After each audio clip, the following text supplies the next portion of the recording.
নমস্কার, আমি সাধনা। আজকের বানাবো এঁচোড়ের কাটলেট।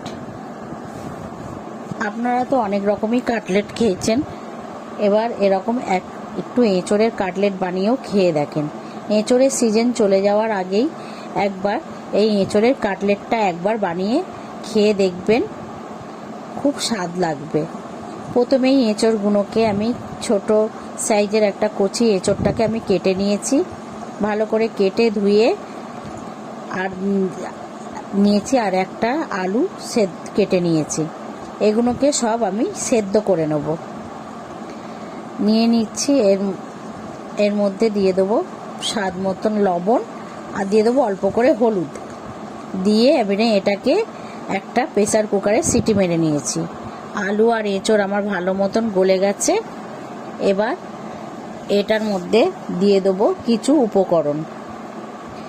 উপকরণ মিশিয়ে দিলাম। দিয়ে দেবো এর মধ্যে একটা বড় সাইজের পেঁয়াজ কুচি, পেঁয়াজটাকে একটু মিহি করে কেটে নিয়েছি ধনেপাতা কুচি, দিয়ে দেবো 2-3 চামচ চালের গুঁড়ো আর 2-3 চামচ বেসন, দিয়ে দেবো 1 চামচ মতন আদা রসুনের পেস্ট, দিয়ে দিয়েছি অল্প করে একটু হলুদ গুঁড়ো, দিয়ে দেবো 1 চামচ মতন লঙ্কার গুঁড়ো, দিয়ে দিচ্ছি স্বাদ মতন লবণ, আর দিয়ে দেবো 1/2 চামচ মতন চিলি ফ্লেক্সটাকেও দিয়ে আমি ভালো করে মিক্স করে নেব। দিয়ে ভালো করে, এর মধ্যে কোনো রকম জল দরকার লাগবে না, এঁচোড় ও আলুর যে জলটা থাকবে সেটাতেই হয়ে যাবে। আমি ভালো করে মিক্স করে নিয়েছি। এবার এগুলোকে কাটলেটের মতন তৈরি করে নিতে হবে। হাতে একটু তেল লাগিয়ে নিয়ে এবার এগুলোকে কাটলেটের মতন আমি শেপ দিয়ে নেব। গোল গোল করে কাটলেটের মতন আমি শেপ দিয়ে নিয়েছি। এমনি এক এক করে আমি সবগুলো বানিয়ে নেব কাটলেট। আমি আরও একটা বানিয়ে নিচ্ছি। আমি এরকম গোল গোল করে হাতের সাইজে হাতে তেল মাখিয়ে কাটলেটের মতন করে নিয়েছি। এগুলোকে এবার ভেজে নেব।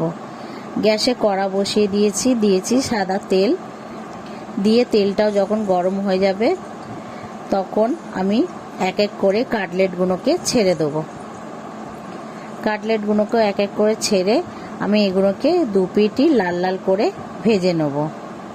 এগুলো একটু লাল লাল কড়া করে ভেজে নিতে হবে, তাহলে এটা খেতে বেশি মচমচে লাগবে।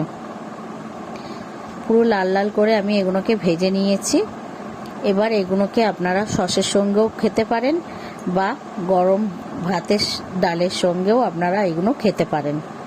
আপনাদের যদি এই এঁচোড়ের কাটলেটের রেসিপিটা ভালো লেগে থাকে তাহলে একটা লাইক, কমেন্ট, শেয়ার করে দেবেন আর সাবস্ক্রাইব করে আমার পাশে থাকবেন।